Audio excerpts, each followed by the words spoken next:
Kiefer Crosbie taking on Kevin Jousset. Two guys making their UFC debut at UFC 293 because, well, you know, the card's lacking a little bit. I'm just going to be honest. They're trying to pull out, like, random guys and random fights just to make this card a little bit better because there's been a lot of cancellations. Casey O'Neill had to pull out.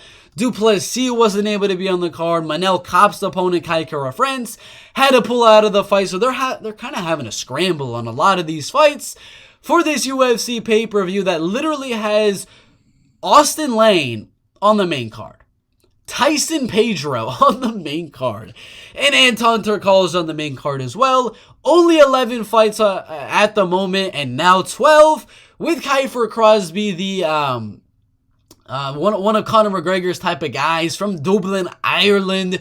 5 KO wins, only 1 KO loss. He is a Bellator type of guy, coming off 2 round 1 knockout wins, one of them over former UFC fighter Alex Oliveira, who, if we remember, inside of the UFC, did not get finished by Nico Price. And, well, lost to Shavkat Rakhmonov, yes. Lost to Kevin Holland, yes.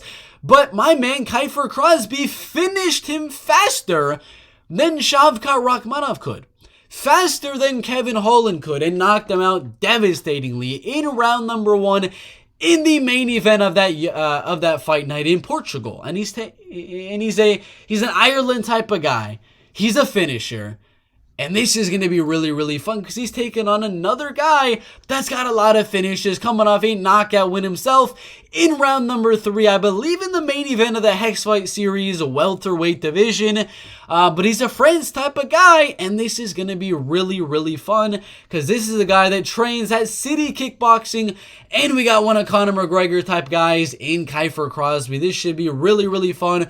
2 guys with a lot of good power in their hands and feet, looking to always go out there and get the knockout. It's not a very high level fight, but they are going to put on a show. This is going to be a very, very good striking match, and I am going to go with Kiefer Crosbie to go out and get a decision win in one of the better fights of the card for sure. I believe the striking is going to be very, very even, but I do believe Kiefer is going to mix in some takedowns here. I think he's a little bit more powerful than Kevin Jousset and has a little bit better of a ground game as well. Should be really, really close. One of those coin flip type of fights is going to be on the prelims here. The UFC 293, they're devastatingly needing more fights to be added to the card because 11, now 12, with a lot of them being, you know, not really pay-per-view level fights. They need to step up their game on this UFC pay-per-view. But the top's looking good. Tuivasa, Volkov, Strickland, and Adesanya looking very good. But I do have Kiefer Crosbie winning the 29-28 decision.